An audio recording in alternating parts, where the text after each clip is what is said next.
persidangan.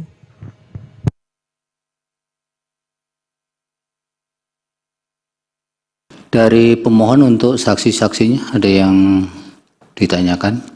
Ada, Yang Mulia. Terima kasih atas kesempatan yang telah diberikan, Yang Mulia. Ada beberapa pertanyaan, tidak akan banyak, tidak akan mengulang, hanya ingin melengkapi, dan toh pun kalau ada yang terkesan mengulang itu hanya penegasan. Pertama, untuk saksi Dedi, Yang Mulia. Satu, bisa saudara saksi jelaskan lebih lanjut berdasarkan yang saudara ketahui mengenai ketergantungan penyediaan listrik oleh pembangkit swasta dan batasan fungsi PLTD milik PLN yang hanya untuk menutupi pada saat terjadi beban puncak di Pulau Nias pada saat tahun 2016 sebagaimana yang tadi disampaikan. Kedua, bisa saudara saksi Yang Mulia, Apa Pak? bisa kami selesaikan dulu? Sebentar. ini saksi bukan ahli. Dengarkan Yang dulu. Mulia. Apa Pak? Mohon perkenan. Iya. Pertanyaannya tadi ini saksi bukan ahli. Iya, itu memang fakta kok. Itu memang yang fakta. tahu saudara. Baik, siap Yang Mulia. Kalau itu ada konotasinya pendapat pasti akan diluruskan oleh majelis, tidak perlu diinterupsi-interupsi. Silakan dilanjutkan. Terima kasih Yang Mulia. Kedua, bisa saudara saksi jelaskan lebih lanjut, ya, tentunya berdasarkan yang saudara ketahui. Di tahun 2016 di Pulau Nias saat yang tadi disampaikan, apakah PLN memiliki sebagian kepemilikan saham di perusahaan pembangkit swasta yang tadi disebutkan yang bernama American Power yang tersebut? Ketiga, bisa juga saudara saksi jelaskan, ya, yang berdasarkan tentunya yang saudara ketahui pada saat terjadi pemadaman, bagaimana kondisi masyarakat di Teluk Dalam saat itu? Dan iya, agak pendapat itu. Coba gimana? pertanyaan yang lain. Yang Bagaimana kondisi masyarakat kan kemudian menjadi kesimpulan atau pendapat yang fakta saja. Apakah terjadi kehebohan atau itu? Ya, jangan ya itu maksud kami Yang Mulia. Terima kasih telah dikoreksi. Apakah terjadi kerusuhan, ketegangan di Teluk Dalam pada saat pemadaman terjadi? Dan yang keempat, untuk saksi Dedi, yang berdasarkan saudara saksi ketahui, selama pembangkitan swasta yang bernama American Power yang tersebut berhenti operasional, pada saat itu yang saudara ketahui, apakah ada dari pihak pembangkit swasta atau APR tersebut memberikan entah itu santunan atau ganti kerugian kepada masyarakat yang terdampak pemadaman? Berikutnya, untuk saksi hadirin hanya ada dua, Yang Mulia. Bisa saudara saksi terangkan lebih lanjut berdasarkan yang saksi ketahui, tadi disampaikan adanya genset yang dihadirkan, gitu ya. Pada saat itu faktanya apakah dengan kehadiran genset tersebut dapat memenuhi kebutuhan listrik khususnya di tempat-tempat pelayanan kesehatan masyarakat seperti rumah sakit atau puskesmas secara optimal selama pemadaman terjadi? Jangan secara optimal. Ya, oke. Baik Yang Mulia, itu dikoreksi, dihapus saja. Terima kasih Yang Mulia koreksinya. Satu lagi Yang Mulia, satu lagi. Ya. Selesai habis itu. Tadi disampaikan di Gunung Sitoli terjadi keresahan. Mungkin pertanyaan yang sama tadi, apakah bisa diterangkan lebih lanjut yang saudara saksi ketahui, ya? Bagaimana, apakah terjadi kerusuhan lebih lanjut dan berhari-hari dalam konteks pemadaman di Gunung Sitoli? Cukup itu aja Yang Mulia. Baik, dari pemerintah nanti sekaligus bisa ke saksi ya, karena sudah sudah dipakai, didahului oleh yang mengajukan saksi supaya enggak berputar lagi nanti. Jadi nanti tinggal terakhir untuk ahli pemerintah dari pihak pemohon. Silakan pemerintah boleh sekaligus ahlinya dan saksi pemohon. Terima kasih Yang Mulia. Kami mohon perkenan kepada kedua saksi dapat ke ahlinya Bapak dulu. Ke ahlinya Bapak dulu. Dan nanti baru ke saksi. Pertanyaan kepada ahli kami. Ya. Siap. Mohon maaf. Sekaligus. Siap, Yang Mulia, terima kasih. Prof. Ibnu Sina, mohon perkenan Prof.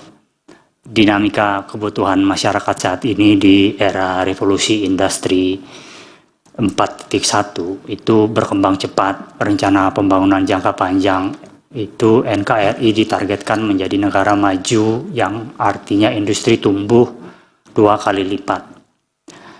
Nah, untuk itu kan tentunya diperlukan dukungan kesiapan sarana dan prasarana. Pertanyaan kami kepada Prof, bagaimana pendapat ahli, apakah negara perlu menyesuaikan regulasi dalam kondisi atau ingin mencapai target sebagai negara maju? Yang kedua, kami menilai persidangan ini sangat krusial karena menyangkut bagaimana putusan MK yang sudah ada itu apakah dapat ditafsirkan kembali untuk menyesuaikan dengan dinamika zaman.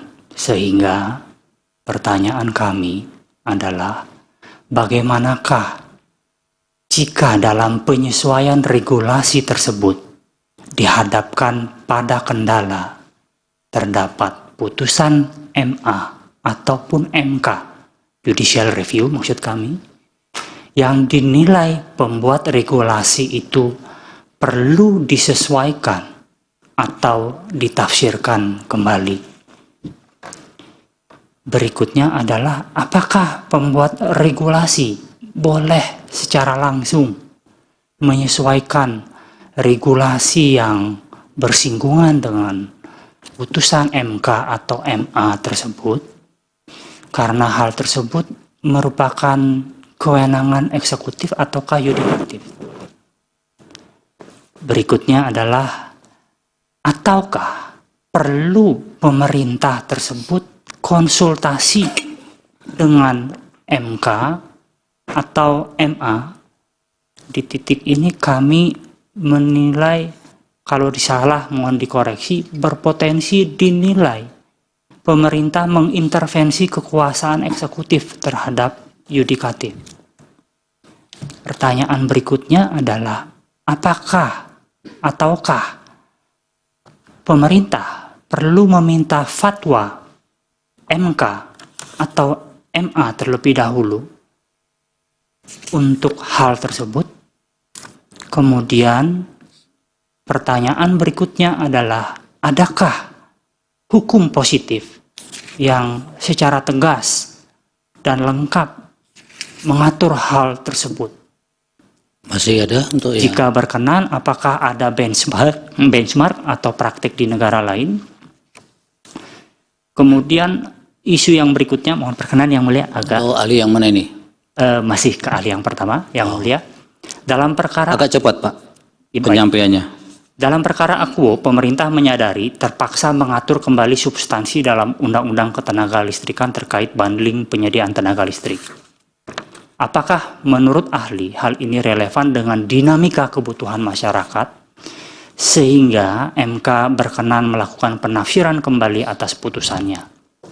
Untuk ahli yang kedua, Prof. Tumiran, sebagai pakar ketenagalistrikan, Prof. yang memahami teori, kebijakan, regulasi, dan praktek di lapangan, apakah ahli sepakat dinamika kebutuhan masyarakat saat ini berkembang lebih cepat dan dalam rencana pembangunan jangka panjang di mana RI ditargetkan sebagai negara maju yang artinya industri bertumbuh 2 kali lipat dan penduduk bertambah banyak? Apakah hal ini benar atau tidak, ahli?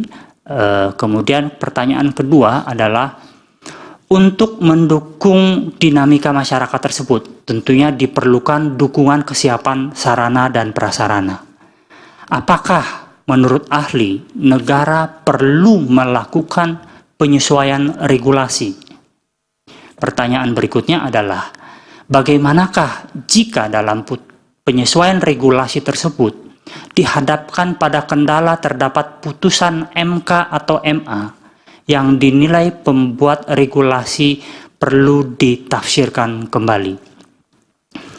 Berikutnya pertanyaannya adalah, apakah menurut ahli PLN itu mempunyai anak atau cucu perusahaan yang sebagian besar itu mempunyai kegiatan usaha di bidang pembangkitan tenaga listrik? Berikutnya adalah, dalam praktek saat ini, pembangkit listrik tenaga surya banyak dijual di toko online, banyak pula digunakan oleh orang perorangan, bahkan badan usaha dan perkantoran pemerintah, yang mana berpotensi terdapat potensi kelebihan tenaga listrik yang bisa disumbangkan atau dijual kepada masyarakat yang membutuhkan. Hal ini pun merupakan potensi yang menjadi lahan bisnis bagi usaha mikro kecil ataupun badan usaha milik desa. Praktek lainnya, Singapura itu membutuhkan impor listrik dari negara tetangga, antara lain Indonesia. Ada investor swasta yang berminat membangun. Pertanyaannya apa Bapak itu? Pertanyaannya, apakah pendapat Prof terkait hal tersebut? Kemudian pertanyaan terakhir bagi ahli adalah, apakah lazim dalam praktek jika swasta terlibat dalam penyediaan tenaga listrik, kemudian negara mengatur harga batas atas dan batas bawah yang lazim itu diterapkan di sektor transportasi? Baik, sekarang untuk saksi singkat-singkat. Baik, Yang Mulia, Kalau ada. kami mempunyai pertanyaan kepada saksi. Pertama, untuk kedua saksi, mohon perkenan, apakah saksi adalah anggota serikat pekerja dari PT PLN atau tidak? Karena prinsipal adalah serikat pekerja PT PLN. Iya, pertanyaan berikutnya apa? Pertanyaan berikutnya adalah, berapa hari sih listrik itu padam di Nias pada saat itu? Apakah dalam 2 hari itu sudah ada daerah di Nias yang menyala? Ya sudah, berapa hari? Yang lain Pak? Kemudian saudara saksi tadi menyampaikan beban puncak di Nias adalah jam sekian sampai dengan jam sekian. Mohon perkenan latar belakang pendidikan saudara saksi apa ya? Kemudian dari mana Anda tahu angka itu? Kemudian untuk saksi pertama, tadi secara tegas saksi menyampaikan bahwa saat kejadian PLN mendatangkan genset berkapasitas titik-titik megawatt. Saya maaf lupa di sini.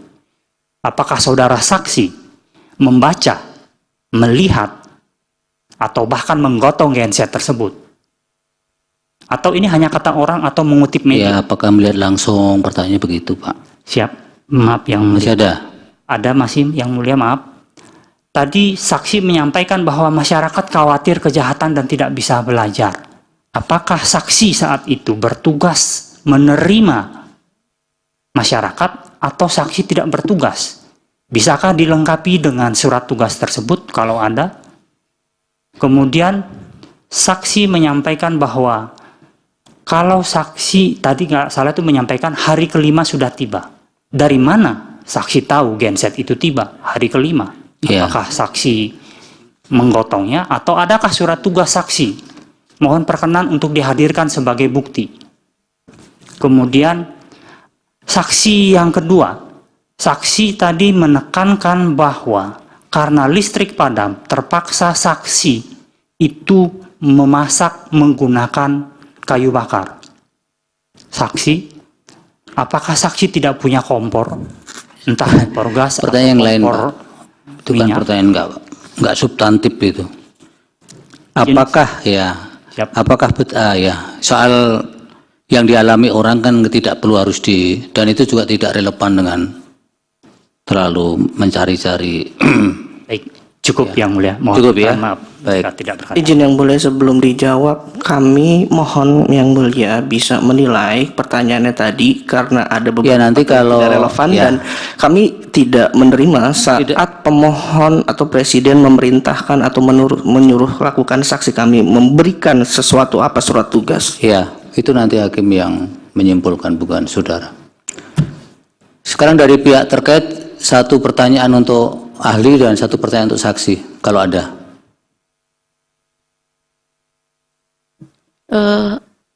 Pertanyaannya hanya untuk ahli, Yang Mulia. Ya, ahli yang mana? Pihak Presiden, Profesor Ibnu. Silakan. Pertanyaannya adalah terkait dengan sebesar-besarnya kemakmuran rakyat yang tadi sempat disinggung. Ini listrik adalah sesuatu yang penting untuk pembangunan nasional dan masyarakat, begitu. Bagaimana kemudian negara harus melakukan penguasaan dalam tujuannya untuk kemakmuran rakyat? Apakah hanya sekedar dengan melakukan kebijakan atau ada sesuatu yang lebih penting dari tindakan yang harus dilakukan pemerintah dalam kaitannya tujuan sebesar-besarnya kemakmuran rakyat? Demikian saja, Baik. Yang Mulia. Terima kasih. Sekarang pemohon untuk ahli. Ada Yang Mulia. Jangan Terima banyak. kasih. Diformulasikan yang padat ya. Iya. Jangan berulang-ulang. Ya, kami upayakan Yang Mulia. Pertama untuk ahli Prof. Ibnu Sina. Pertanyaan ini kami susun dalam konteks penyediaan listrik untuk kepentingan umum dan bukan untuk kepentingan sendiri, dan dari beberapa jurnal yang ahli telah terbitkan. Pertama adalah dalam jurnal mengenai relevan dengan topik ini disampaikan oleh ahli itu, tetapi apabila hak menguasai oleh negara bergeser dari Behersdat menjadi Eigenat, maka tidak ada jaminan hak menguasai oleh negara. Penggunaan objek sumber daya alamnya digunakan untuk sebesar-besar kemakmuran Langsung pertanyaan. rakyat. Pertanyaannya adalah terkait dengan hal ini, tolong ahli bisa mengelaborasi mengenai pernyataan ini dikaitkan dengan larangan sistem unbundling dalam usaha penyediaan ketenaga listrikan sebagaimana putusan MK sebelumnya. Kedua, kami juga temukan dari jurnal yang ahli sudah terbitkan, dinyatakan bahwa tanpa pertimbangan dan arahan yang memadai, maka tidak tertutup kemungkinan ke depan pemerintah akan membuat regulasi baru dengan semangat yang sama namun menggunakan instrumen hukum yang berbeda. Terkait dengan hal ini, tolong ahli bisa elaborasi dikaitkan dengan perumusan norma mengenai unbundling dan swastanisasi dalam Undang-Undang CK yang sama dengan Undang-Undang Nomor 30 Tahun 2009 yang telah dibatalkan oleh MK dalam putusan MK 111 2015, maupun memiliki semangat yang sama dalam putusan MK Nomor 001 021 022 2003 yang membatalkan Undang-Undang 20 Tahun 2002. Ketiga, tadi saudara ahli juga sampaikan bahwa tingkat penguasaan negara berdasarkan efektivitas. Ada tingkatan penguasaan negara berdasarkan efektivitas. Pertanyaan kami adalah karakteristik apa yang bisa menjadikan alasan dalam pemilihan konsep penguasaan negara dalam tahapan tersebut, dan khususnya mengenai usaha penyediaan ketenaga listrikan untuk kepentingan umum yang telah dinyatakan oleh MK harus terdapat kontrol negara di setiap tahapannya, baik dari pembangkitan sampai penjualan. Tingkatan mana yang mencerminkan pasal 33 Undang-Undang Dasar 1945? Ketiga, tadi juga kami mengutip ada yang disampaikan yang menyalahi putusan pasal 33 adalah jika diserahkan kepada swasta seutuhnya. Dari pernyataan tersebut ada pertanyaan, secara umum berdasarkan keterangan pemerintah terdapat kenaikan persentase keberadaan pembangkit swasta bahkan setelah adanya putusan MK 111 tahun 2015, dan secara khusus dalam konteks NIAS yang saksi kami sudah sampaikan tadi, ya, bahwa dalam keberadaan pembangkit swasta APR atau American Power itu sama sekali tidak ada kepemilikan dan kontrol negara sehingga berhenti operasional tanpa ada kendali negara untuk mencegah. Apakah menurut ahli dapat dikatakan tidak adanya kontrol negara pada sisi pembangkit listrik yang prakteknya terpisah dengan tahapan transmisi, distribusi, dan penjualan dalam contoh tersebut dapat mencerminkan penguasaan negara? Berikutnya, mengenai RUEN, tadi sempat disinggung, Rencana Umum Energi Nasional, RUKN dan RUPTL. Menurut saudara ahli, apakah diperlukan peran DPR sebagai representatif dari rakyat Indonesia dalam penentuannya, dikaitkan dengan khususnya dalam konteks penguasaan negara dalam sektor listrik berdasarkan beberapa putusan MK yang telah ada? Berikutnya ada 2 pertanyaan untuk ahli Prof. Tumiran, izin yang mulia. Dalam konteks era digitalisasi hari ini di mana masyarakat dalam hidupnya sangat tergantung pada listrik. Dan yang kedua adalah fakta hari ini mengenai oversupply listrik. Bagaimana menurut ahli peran strategis keberadaan PT PLN Persero sebagai satu-satunya BUMN yang diamanatkan untuk memenuhi kebutuhan listrik untuk kepentingan umum, apakah harus diperkuat penguasaannya dalam tahapan pembangkitan yang menjadi bagian dari usaha penyediaan ketenagaan atau dilepas dan diserahkan saja total kepada swasta, sehingga dapat pula terjadi, dikhawatirkan berpotensi terjadi sebagaimana terjadi dalam Pulau Nias di 2016 sebagai saksi kami. Kedua yang mulia dan terakhir mengenai tarif listrik dikontrol oleh negara secara efisien dan efektif. Sebagaimana dan merujuk pada keterangan ahli pemohon yang sudah pemohon hadirkan pada persidangan yang lalu, dalam konteks perjanjian jual beli listrik dengan pembangkit swasta dengan mekanisme take or pay yang menyatakan listrik yang dihasilkan oleh pembangkit swasta dipakai atau tidak, itu negara wajib melalui PLN harus tetap membeli, serta pada prakteknya pula hal tersebut akan membebankan APBN di setiap tahunnya karena harga jual listrik dari swasta sangat tinggi. Bagaimana menurut ahli mengenai kedua hal ini dikaitkan dengan efisiensi tarif listrik yang dikontrol oleh negara dan dipergunakan untuk sebesar kemakmuran rakyat? Terima kasih. Baik. Yang mulia. Dari hakim untuk ahli maupun saksi? Tidak ada. Silakan saksi. Oh, silakan yang mulia Pak Arsul. Saya lihat tadi soalnya tidak ada gerakan kok. Terima kasih yang mulia. Tadi belum ke strum nih, Pak Strum. Pertama tentu kami mengucapkan terima kasih atas kehadiran baik saksi maupun para ahli dalam perkara ini. Dari apa yang tadi disampaikan oleh ahli, baik Prof. Ibnu Sina maupun Prof. Tumiran, saya kira ada hal yang menarik yang saya sedikit ingin dalami terkait dengan tadi, masih terkait dengan pertanyaan dari kuasa pemohon. Ya.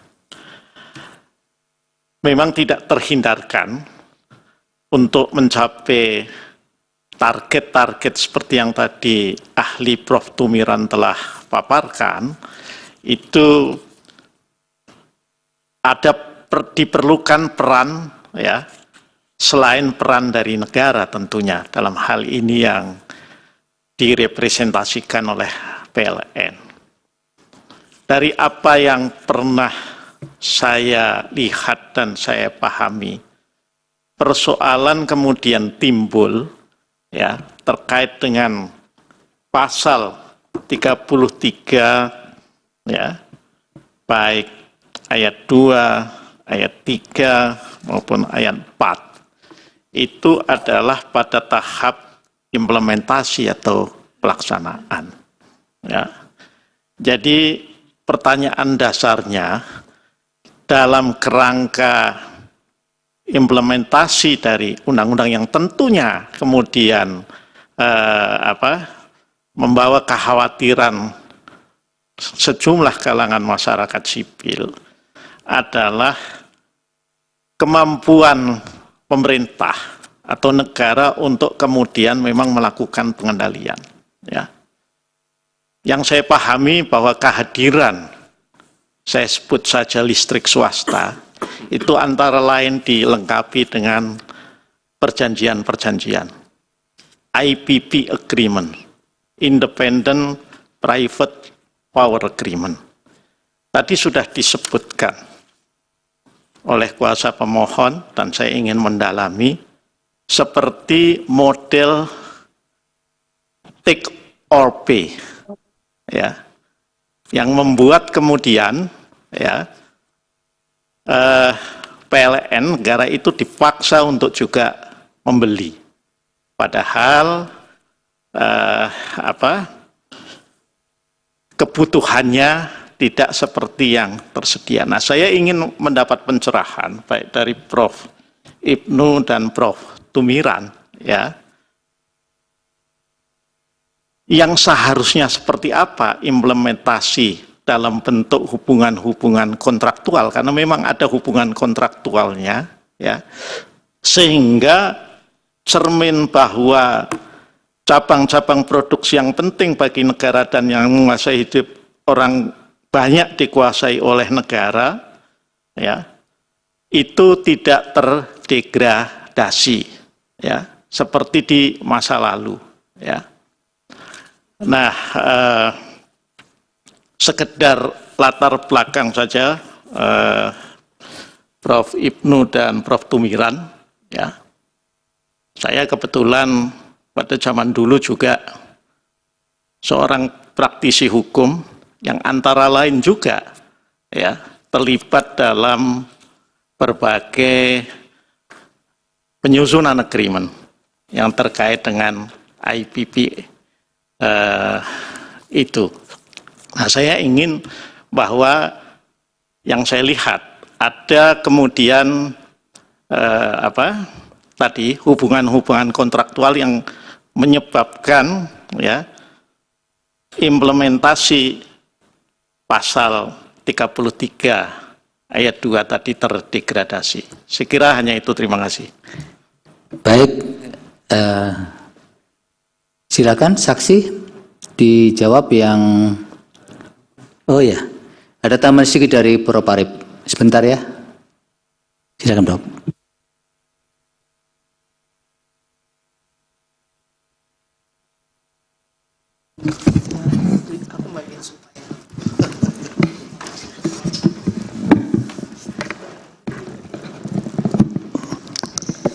Ini tanda-tanda zaman saya nggak boleh bicara atau saya harus bicara ini. Tapi dengan sikap Prof ini sudah menyediakan, berarti tanda zamannya saya harus boleh tanya ini. Baik, saya kepada ahli saja. Prof. Ibnu Sina. Saya termasuk orang yang sebagai guru besar senior, saya termasuk mengapresiasi Prof. Sina ini masih muda, sudah guru besar. Saya senang sekali kalau lihat ada anak muda yang maju. Ya, begini Prof. Ibnu Sina. Saya teringat kata-kata Bung Karno. Bung Karno itu mengatakan begini, saya tidak bisa mengajak sarjana hukum untuk berevolusi, karena dalam pengertian itu sebetulnya makna yang terkandung di dalam pendapat Bung Karno itu begini, kalau hukum itu dibuat untuk kepentingan rakyat dan hukum itu hanya menggunakan pendekatan hukum yang normatif legalistik, berarti juga salah kan. Mestinya kalau untuk kepentingan rakyat, ya orang-orang hukum tidak sekedar bersifat normatif legalistik, tapi harus melakukan progresif, pendekatan yang progresif. Jadi begini, hukum itu remnya, apalagi tadi mendengar kata-kata dari kuasa presiden, senama juru bicara yang memimpin tim dari kuasa presiden, itu ada setara tersirat saya mendapat pemahaman, ya ekonomi industri mau melaju kencang, tapi hukum termasuk putusan MK itu industri ekonomi gaspol, tapi hukum termasuk mahkamah melakukan rem yang nginjak kenceng-kenceng gitu kan. Saya kira pemahaman ini perlu juga diluruskan. Kalau hukumnya itu itu untuk diorientasikan atau berorientasi untuk kepentingan rakyat, tentunya mahkamah dan hukum tidak akan nginjak rem. Karena apa? Karena selama ini mahkamah ditugasi untuk menjadi the guardian of the constitution. Pasal-pasal penafsiran-penafsiran konstitusi harus diarahkan sebesar-besarnya untuk kepentingan rakyat. Tapi kalau hanya untuk segelintir orang, kepentingan pengusaha tertentu yang melupakan kepentingan rakyat banyak, ya MK tentunya menginjak rem untuk kepentingan itu. Nah, saya kemudian teringat, mungkin Prof. Sina juga, Ibnu Sina juga sudah baca teorinya Talcott Person. Teorinya Talcott Person itu menulis ada benturan antara apa yang ada di atas atau ya batas atas itu digambarkan oleh Parson, yang di atas itu namanya agama, turun ke sosial budaya, turun ke hukum, turun ke politik, dan yang paling bawah adalah ekonomi, industri. Tapi itu industri saya tambahkan, termasuk ekonomi, termasuk industri. Yang atas itu memberikan pemahaman sebagai pengawas, kontrol. Sedangkan yang bawah itu energi yang menggerakkan. Nah, itu selalu ada benturan antara top down dengan bottom up. Sehingga benturan itu kadang-kadang yang menang itu kontrolnya, kadang-kadang yang menang itu energi yang berasal dari bawah. Yang ideal, kalau diutamakan untuk kepentingan rakyat, maka ya agama, sosial budaya, hukum, dan politik itu akan memberi kesempatan seluas-luasnya kepada ekonomi, industri untuk berkembang seluas-luasnya. Tapi kalau ekonomi hanya bermanfaat untuk segelintir orang, untuk segolongan tertentu, malah mendiskriminasikan kesejahteraan tidak untuk masyarakat luas, maka ya agama, sosial politik, terutama hukum harus nginjak rem sekencang-kencangnya. Jangan sampai perkembangan industri ekonomi itu lari sekencang-kencangnya tapi melupakan kesejahteraan masyarakat. Nah, ini ada keseimbangan itu yang harus kita mainkan. Kan ini yang memainkan adalah Mahkamah Konstitusi.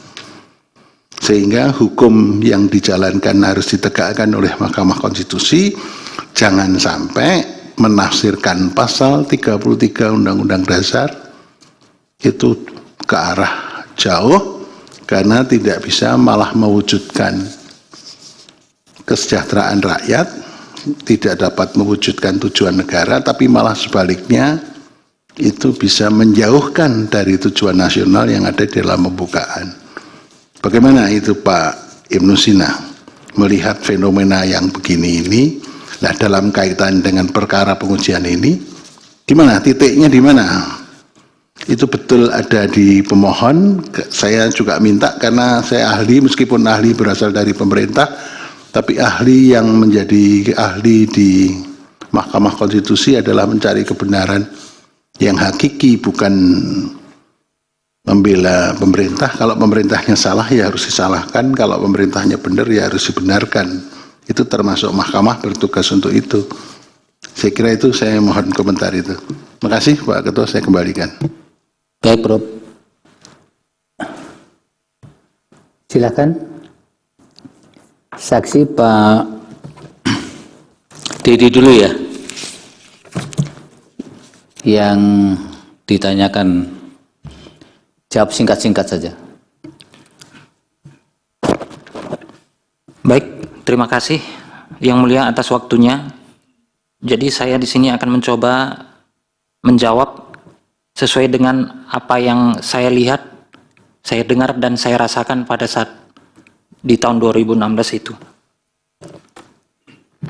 Yang pertama terkait kondisi ketergantungan kita terhadap pembangkit swasta dan apa hubungannya dengan batasannya dengan pembangkit PLN. Memang benar pada saat tahun 2016 itu yang mulia, pembangkit swasta atau APR itu menjadi sumber utama kelistrikan di Nias. Jadi pembangkit PLN itu hanya dioperasikan pada saat beban puncak, karena beban puncak PLN, beban puncak penggunaan listrik itu di atas 20 MW, jadi hanya pada saat beban puncak saja pembangkit PLN itu dioperasikan. Di luar itu pembangkit PLN itu dipadamkan. Ya, yang lain, yang sudah ketahui jangan berpendapat. Silakan.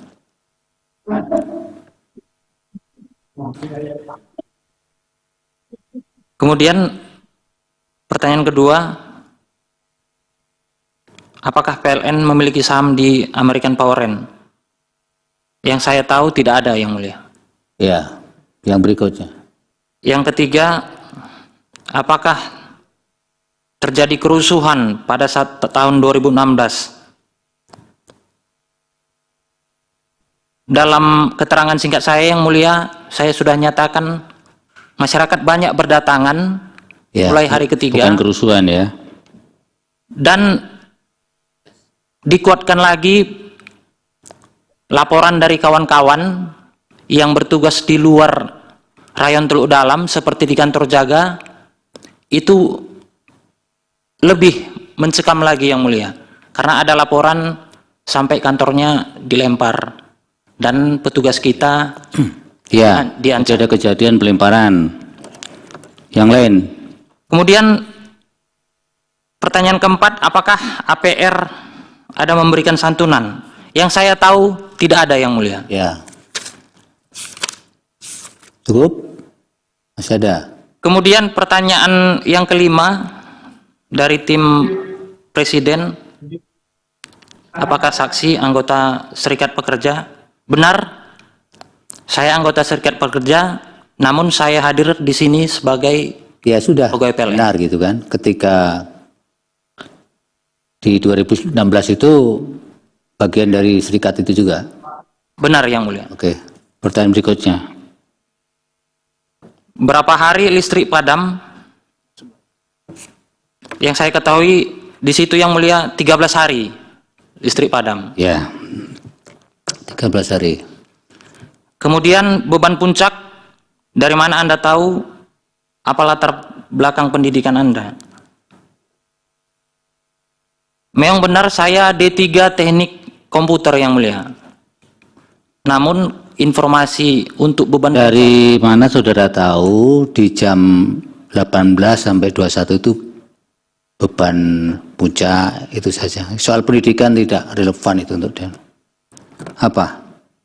itu di setiap kantor ada di papan informasi, yang mulia. Di papan informasi setiap kantor PLN. Beban puncak itu ada di jam-jam itu. Iya, yang mulia. Ya udah, siapa yang berikutnya? Kemudian untuk genset, apakah Anda lihat? Memang saya tidak lihat, yang mulia, tapi karena posisi saya di rayon Teluk Dalam, itu informasi genset keluar masuk Hanya mendengar. hanya Ada mendengar, yang mulia. Genset datang ya. Saudara dari disumpah, jangan nanti malah sudah ada pertanggungjawaban berikutnya nanti kalau sudah disumpah berbohong. Siap, yang mulia. Kemudian terkait masyarakat yang komplain, apakah Anda ada di sana? Hari ketiga sampai kelima saya standby di kantor. Jadi saya lihat dan dengar Ya, gimana masyarakat sudah komplain. lihat ya. Apalagi? Untuk pertanyaan ke-10, sepertinya sama, yang mulia. Hari kelima genset ada, Ya. gimana Anda tahu? Lewatkan. Yang lain masih ada? Mungkin itu saja dari saya, yang mulia. Terima kasih. Baik, dari Saksi berikutnya. Baik, terima kasih Yang Mulia. Saya menjawab pertanyaan dari kuasa pemohon bahwa tadi menanyakan terkait dengan adanya agensi apakah sudah memenuhi. Setahu saya, karena posisi saya situ sebagai operator dan sebagai pelaku yang mengatur beban pada saat itu, gense-gense yang didatangkan dari luar Pulau Nias tidak memenuhi secara normal untuk kebutuhan listrik pada saat itu. Dengan alasan karena gense ini punya keterbatasan daya, kapasitas, dan juga jam kerja. Jadi tidak bisa beroperasi maksimal. Kedua, Terus berikutnya. apa yang terjadi pada saat terjadi pemadaman? Jelas tadi saya sampaikan tadi di pernyataan singkat saya Ya, bahwa ada yang terjadi demo di sana, yang keberatan, ada yang keberatan. lempar-lempar. Ada tambah informasi untuk kantor-kantor jaganya karena kami komunikasi pada saat itu melalui radio. Jadi selalu kami dengar informasi terjadi di sana di kantor-kantor jaga, mereka diancam sampai kantornya didatangi oleh masyarakat. Demikian untuk pertanyaan. Saya coba menjawab untuk melengkapi untuk kuasa pemohon Presiden. Yang mana di sini saya sebagai operator, Pak, saya tahu dan kami yang mencatat di mana posisi beban puncak. Karena itu tugas kami mengatur beban dan mencatat. Ya, Artinya tahu itu dari terjadi. data-data yang kami catat, kami rampung. Kedua, berkaitan dengan genset datang itu tahu nggak Bapak? ini saya jawab, Pak. Saya jawab. Terkait dengan genset, kedatangan genset pertama diarahkan ke tempat kami sebagai lokasi pembangkit, bukan di distribusi, seperti yang disampaikan tadi saksi pertama. Dan kami lihat sendiri dan termasuk kami, Pak, yang menjalankan genset itu karena kami operator. Ketika barang itu datang Bapak lihat sendiri. Lihat sendiri, Pak. Karena dan Bapak kan di bagian pembangkit, Ya, operator, bukan di Pak. distribusi. Oke, yang lain apa yang mau dijawab? Saya tadi yang terakhir, Pak, mungkin terkait dengan saya membeli minyak tanah, mungkin tadi sudah disampaikan bahwa itulah kejadian kami sebagai masyarakat di sana. Ya, Nah, itu aja, itu. Pak. Nah, terima kasih untuk Terima kasih. Terima kasih, Pak Yang Mulia. Dari ahli Pak Prof. Ibnu, singkat-singkat Prof. Baik, mohon izin Yang Mulia. Sesuai catatan saya mendapatkan sekitar 17 pertanyaan. Mohon izin untuk menjawab dengan pendekatan yang serupa terhadap pertanyaan yang kurang lebih sejenis. Pertama, Yang Mulia, pertanyaan dari pemerintah yang juga dekat dengan pertanyaan Yang Mulia Prof. Arief. Ahli memandang bahwa secara sederhana produk hukum berupa undang-undang itu merupakan sederhananya ialah cerminan dua hal. Cerminan kebutuhan masyarakat, jadi undang-undang lahir karena kebutuhan masyarakat. Yang kedua adalah cerminan dominasi. Dominasi yang dimaksud adalah dominasi ide yang kemudian diformulasikan menjadi kebijakan resmi negara berupa undang-undang. Kadangkala dominasi ide ini juga dikaitkan dengan dominasi kekuasaan. Kadangkala dominasi kekuasaan juga meluas tidak hanya pada kepentingan kekuasaan dalam perspektif nasional tapi juga internasional. Sehingga pergulatan terhadap bentuk yang bercerminkan dominasi ide ini kadang memerlukan filter, salah satunya adalah melalui pengujian konstitusional. Hal ini yang juga melahirkan ujungnya histori dari kewenangan judicial review itu sendiri, bagaimana kemudian melakukan saya menyebutnya kalibrasi dominasi yang berkembang dengan konstitusi sebagai fondasi dasar. Berkaitan dengan pertanyaan Prof. Arief yang fundamental tadi, ada persepsi bahwa hukum akan tunduk kepada norma yang ada di atasnya sebagai norma dasar, tapi dalam perkembangan doktrin dan fakta menjelaskan bahwa kadang norma yang ada di dasar itu legitimasinya ada di bawah. Jadi kerap kali bertemu dengan fakta bahwa hukum yang mengatur demikian, implementasi berjalan sebaliknya, karena memang ada persoalan yang mendasar dalam hal tertentu ialah tingkat legitimasinya yang mungkin membutuhkan validitas dari keberterimaan masyarakat. terkait dengan rencana yang kemudian diharapkan di masa akan datang, misalnya adalah transisi energi, karena ini menjadi pertanyaan pemerintah, saya membayangkan bahwa dalam konteks Indonesia, cabang-cabang produksi yang penting bagi hajat hidup orang banyak akan mengalami transisi juga. Mungkin di masa lalu internet tidak menjadi hal yang penting bagi orang banyak, sekarang menjadi hal yang penting di berbagai sektor, mulai dari aspek pendidikan, kesehatan, bahkan penegakan hukum. Betapa pentingnya teknologi dan internet sehingga menjadi cabang produksi yang penting. Sehingga penyesuaian-penyesuaian regulasi yang terjadi itu dimungkinkan. Nah, dalam konteks penyesuaian regulasi dimungkinkan terkait dengan tantangan zaman yang demikian itu, dalam praktik dan perkembangan terkini, konstitusi membatasi bagaimana ide pembangunan ekonomi. Sebagaimana pasal 33 menyatakan bahwa perekonomian itu disusun, sehingga tidak dilepaskan sepenuhnya kepada pasar yang berkembang. Atas hal yang demikian itu, ahli berpandangan bahwa tafsir-tafsir yang terus berkembang bisa terjadi. Faktanya, tafsir tidak hanya berkembang di lingkungan pembentuk undang-undang, tetapi juga di lingkungan Mahkamah Konstitusi dunia, termasuk Indonesia. Bagaimana menentukan satu tafsir yang kemudian berkembang sesuai zamannya. Berkaitan dengan tafsir, dengan pertanyaan dari pemerintah bahwa apakah pembentuk undang-undang boleh menafsirkan mengenai putusan MK dengan pendekatan yang terkini, jawabannya semua boleh menafsirkan. Siapapun boleh menafsirkan, bahkan dosen di perguruan tinggi pun ikut menafsirkan, dan mahasiswa juga menafsirkan dalam riset-riset di ujiannya. Nah, tapi dalam konteks hukum disebutkan bahwa kewenangan tafsir yang tunggal itu berada pada Mahkamah Konstitusi. Alasannya ialah untuk menjamin kepastian hukum, karena kewenangan tafsir ini berakibat kepada bagaimana pemerintahan dan hal-hal lain dijalankan. Apabila tidak ada ujungnya, maka kewenangan tafsir hanya pada yang punya kuasa tafsir itu sendiri, sehingga hukum hanya tunduk pada kuasa tafsirnya. Ini mengakibatkan bahwa pemerintah, pembentuk undang-undang ataupun DPR mempunyai kewenangan untuk menafsirkannya. Akan tetapi, tafsiran-tafsiran yang dilakukan pemerintah dan DPR pada akhirnya harus kemudian diuji.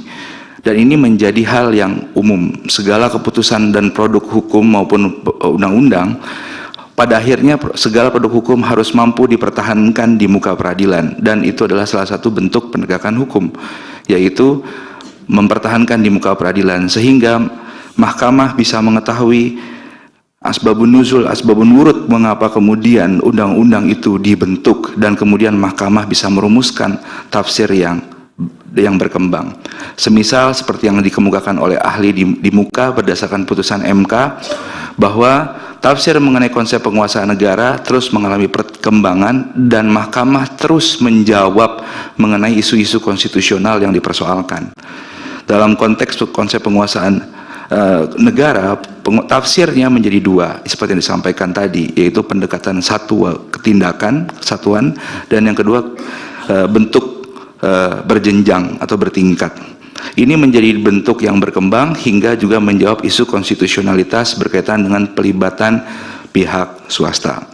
Berkaitan dengan pertanyaan apakah perlu fatwa, konsultasi, dan lain sebagainya, menurut sejauh yang ahli pahami bahwa tidak berbentuk demikian, melainkan pemerintah wajib memberikan keterangan ketika diminta oleh mahkamah atas norma yang telah dibentuknya. Mengenai hal-hal lain yang menyangkut dengan kekuasaan kehakiman, maka pendapat itu bukan bersifat wajib, tapi memberikan masukan dalam pembentukan undang-undang yang berkaitan dengan kekuasaan kehakiman, sehingga tidak ada kewajiban konsultasi maupun fatwa tertentu sebelum lahirnya pembentukan undang-undang yang diharapkan. Kedua, berkaitan dengan pertanyaan pemohon dan pihak terkait, pemohon terlebih dahulu, ahli memandang bahwa isu yang menggunakan istilah unbundling itu sebagai merek atau brand untuk menjelaskan sesuatu hal yang cukup kompleks sebetulnya. Karena untuk membandingkan dalam Undang-Undang Ketenagalistrikan tahun 2002 dengan tahun 2009 itu harus utuh. Semisal, unbundling dalam bentuk tahun 2002 adalah satu kesatuan prinsip yang digunakan mulai dari hulu, mulai dari pengklasifikasian usaha, hingga bagaimana usaha itu dijalankan, hingga kepada penerbitan harga, penetapan harga.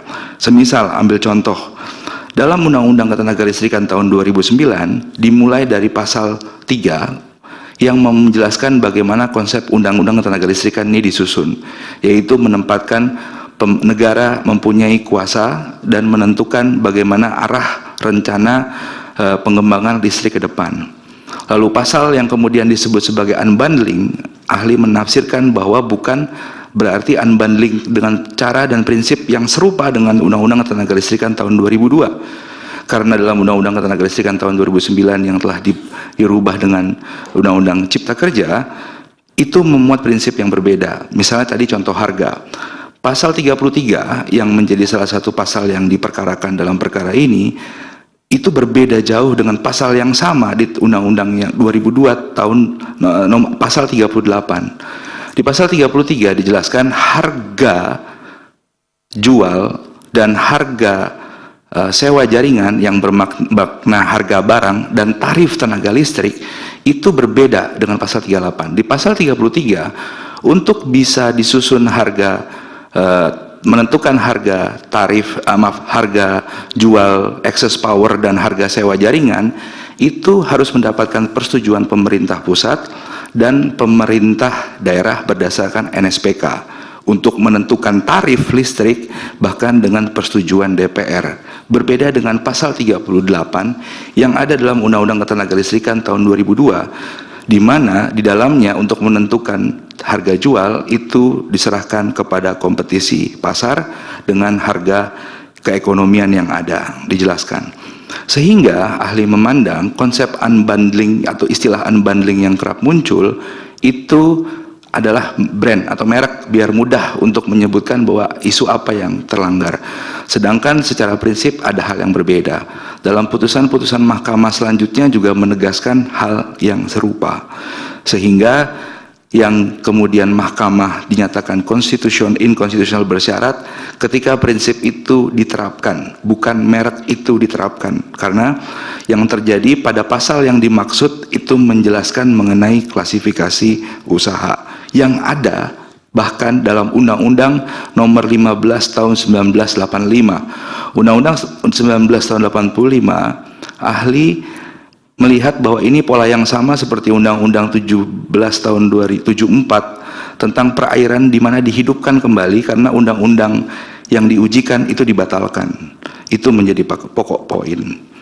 Terkait dengan pertanyaan pihak terkait mengenai konsep penguasaan negara, yang juga dikaitkan dengan tadi yang disebutkan oleh pemohon mengenai jurnal, saya menyebutkan bahwa agen ternyata pendapat saya agen akan mengurangi pengelolaan secara langsung. Bahwa dalam konteks itu penggunaan agen untuk melaksanakan usaha yang penting dan menguasai hajat hidup orang banyak memang akan secara fakta akan mengurangi pengelolaan negara secara langsung. Tetapi yang paling krusial adalah dalam putusan MK yang telah berkembang, manifestasi bentuk usaha yang dibolehkan tergolong ke dalam 3 hal sebagaimana yang tadi dijelaskan, yaitu dikelola langsung, menggunakan badan usaha, atau melibatkan swasta tapi tidak kehilangan kontrol atas terhadapnya. Sehingga kalau melihat Undang-Undang Ketenagalistrikan yang ada, dia menggunakan opsi di mana ketiga bentuk manifestasi penguasaan dan pengusahaan itu diadopsi, berbeda jelas dengan Undang-Undang Ketenagalistrikan tahun 2002. Terkait dengan RUN dan RUKN, ahli memandang bahwa RUKN yang ada di Undang-Undang Ketenagalistrikan itu sifatnya implementatif. Dia adalah instrumen yuridis berupa rencana yang umum kita ketahui dalam wilayah pemerintahan, membuat norma yang mengandung rencana, berbeda dengan Undang-Undang Ketenagalistrikan sebelum-sebelumnya, tahun 2002, tahun 85, yang dimana rencana energi itu tidak merupakan bentuk implementatif dari rencana besar, rencana ketenagalistrikan merupakan bentuk implementatif dari rencana energi yang ada Karena Undang-Undang Energi itu lahir tahun 2007, Undang-Undang Tenaga Listrikan itu tahun 2009, maka RUKN itu adalah bentuk implementatifnya. Cukup ya. Nanti ditambahkan keterangan tertulis kalau. Baik, baik Yang Mulia. Dari Pak Prof. Tumiran. Siap, Yang Mulia. Terima kasih, Yang Mulia. Saya sangat terhargai, Yang Mulia. Tadi ada pertanyaan dari Hakim Yang Mulia, Bapak Asrul Sani. Izinkan kami menjawab beliau terlebih dahulu, Yang Mulia. Mohon dipersingkat ya, Prof. jawabannya. Ya, jadi tentang pertanyaan Bapak Hakim Yang Mulia tadi, bahwa memang soal over IPP independent, power purchase, maupun over capacity itu yang sampai take OP, ini sebenarnya pemahaman saya tempo hari di awal-awal dulu itu adalah estimasi proyeksi kebutuhan dan penyediaan IPP. Ya, faktanya memang terjadi waktu itu pertumbuhan ekonomi belakangan itu tidak tumbuh sebagaimana maksimal sehingga terjadi kelebihan pasok. Jadi itu adalah dinamika ekonomis. Kemudian tentang perjanjian jual beli ini juga sudah diatur lebih lanjut melalui Permen ESDM nomor 10 tahun 2017 Yang Mulia. Ada dijelaskan lebih detail di Permen SDM tentang di bab 2, pasal 3 dan pasal 4. Bagaimana kriteria-kriteria perjanjian jual beli tenaga listrik diatur oleh Menteri SDM.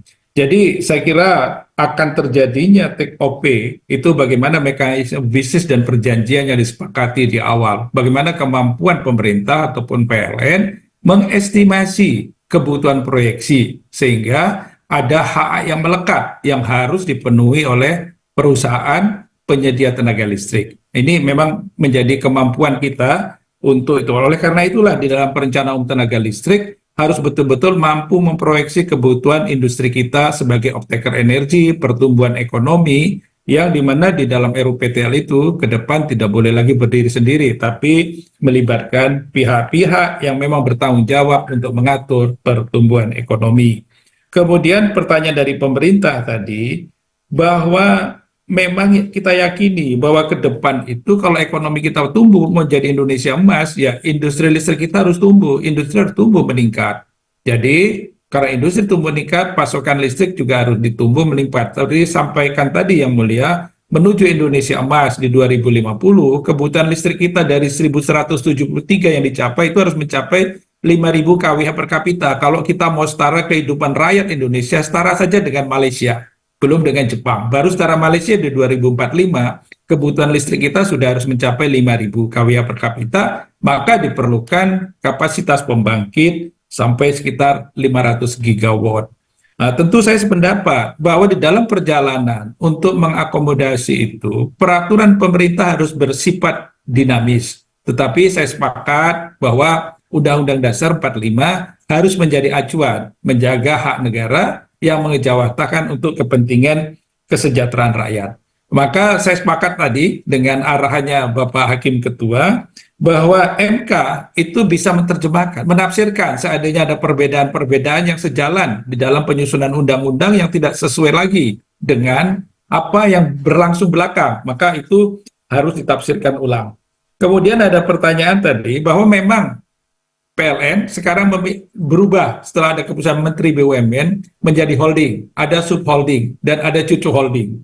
Di dalam holding dan subholding ada pembangkit perusahaan-perusahaan seperti Indonesia Power, Nusantara Power yang memang hanya mengurusi pembangkit.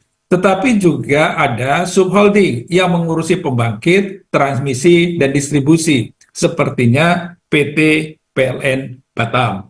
Kemudian ada pertanyaan dari pemerintah juga tentang dinamika perkembangan teknologi, berkembangnya energi surya yang memungkinkan setiap rumah itu bisa memasang PLTS yang akan bisa juga menyebabkan kelebihan pasok.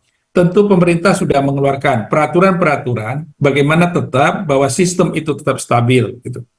Kemudian bahwa ada keinginan dari Singapura untuk impor energi baru dan terbarukan dari Indonesia. Kalau menurut pendapat kami Yang Mulia, ini harus ditangkap peluang itu, karena kita bisa mengekspor energi tanpa mengeluarkan barang-barang produk, tapi kita memanfaatkan matahari untuk kita konversi menjadi energi dan bisa kita ekspor tentu menghasilkan devisa, menciptakan lapangan kerja. Apakah yang akan melakukan nanti misalnya PLN atau private sector, ini pemerintah bisa mengatur lebih lanjut. Kemudian kalau soal tarif, ya, tadi ada tarif batas atas, batas bawah. Sebenarnya tarif kita itu, yang mulia ya, saat ini tarif kita itu belum tarif dinamis. Tarif kita itu masih tarif yang diatur rigid sangat ketat. Contoh tarif kita sekarang, itu tarif pelanggan 450 PA, itu tarif yang disubsidi oleh pemerintah, karena kemampuan masyarakat terbatas. Kemudian tarif-tarif industri kita, I3, I4, dan bisnis, karena ingin meningkatkan peran bisnis mendorong pertumbuhan ekonomi, oleh pemerintah saat ini tarifnya juga di-lock dengan harga tertentu, sementara biaya produksi itu sudah lebih tinggi dari tarif, pemerintah memberi yang disebut dengan kompensasi. Tapi dari kompensasi ini, industri tumbuh, bisnis tumbuh, pemerintah mendapatkan potensi lapangan kerja, industrinya tumbuh, kemudian ada pajak yang diperoleh oleh negara, sehingga subsidi ini sebenarnya atau kompensasi ini lebih kecil dari kontribusi private sektor swasta yang listriknya dipasok tadi. Saya mengkaji hal ini gitu.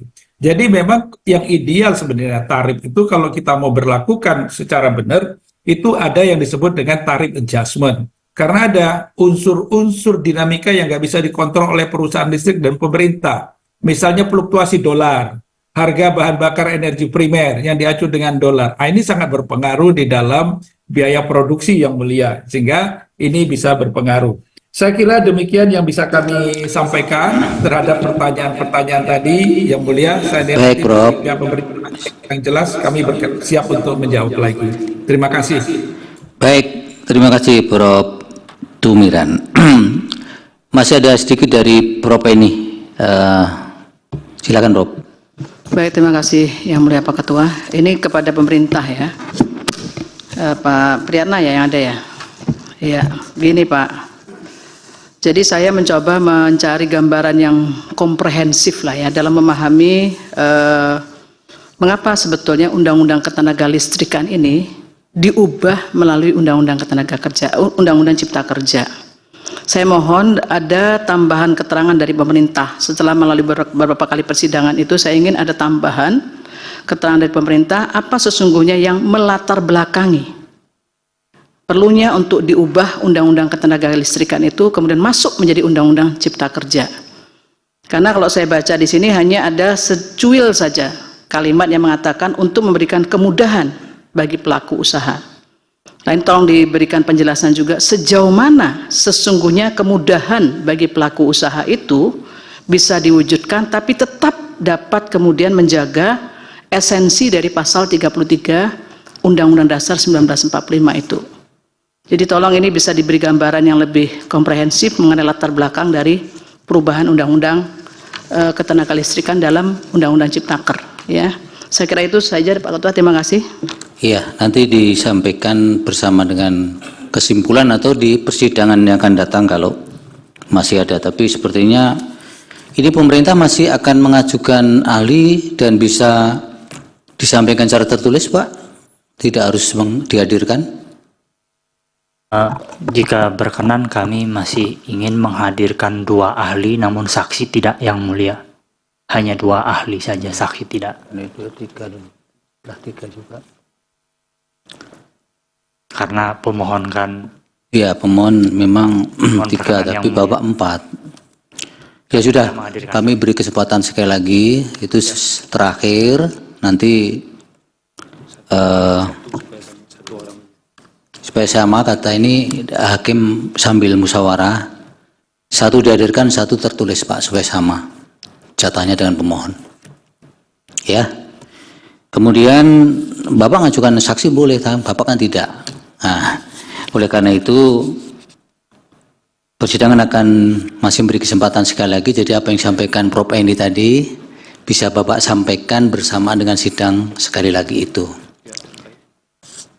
Pihak terkait juga begitu ya, kalau akan mengajukan ahli atau saksi supaya disampaikan secara tertulis. Mohon izin, apakah boleh diperiksa di persidangan? Secara tertulis, karena Ibu kan posisinya sebagai pihak terkait, jadi tidak bisa kemudian dipersamakan. Dan persidangan ini Ibu sudah sangat lama. Bahkan nomornya nomor 39, nomor kecil nih. Kita kemarin membaca putusan itu sudah nomor 100 sekian. Supaya nanti peradilannya tidak. Baik, keterangan tertulis. Ya, tertulis. Terima kasih. Baik, memang kami Pak Ellen dan pemohon juga, kami akan berusaha untuk sebelum ada PHPU, perkara PU ini ya, dieliminir, syukur-syukur bisa habis. Jadi mohon pengertiannya.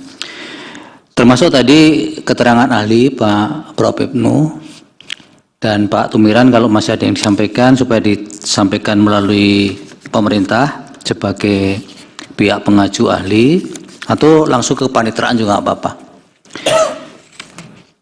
Jadi Mahkamah akan menjadwalkan sidang untuk berikutnya di hari Selasa 13 Februari 2024 pukul 10.30 waktu Indonesia Barat. Agendanya adalah mendengar keterangan ahli dari pemerintah, satu ahli, dan kemudian tambahan keterangan yang ditanyakan oleh Prof. Ini tadi. Kemudian apabila ahli yang akan diajukan adalah dari kampus supaya ada izin dari atasannya, kemudian CV dan keterangannya harus sudah diterima Mahkamah 2 hari kerja sebelum sidang dilaksanakan. Kemudian kalau ahlinya seperti Prof. Tumiran tadi menggunakan fasilitas online supaya dipersiapkan kitab suci dan juru sumpahnya sendiri. Kemudian para pihak supaya hadir tanpa kami panggil, Mahkamah panggil lagi karena ini sudah merupakan pemberitahuan resmi. Sebelum ditutup kami akan mengesahkan bukti dari pihak terkait PT 1 sampai dengan PT 6. Ibu ya betul ya? Jadi disahkan ini. Jelas ya? Dengan demikian sidang selesai dan ditutup. Hadirin dimohon berdiri. Yang Mulia Majelis Hakim Konstitusi meninggalkan ruang persidangan.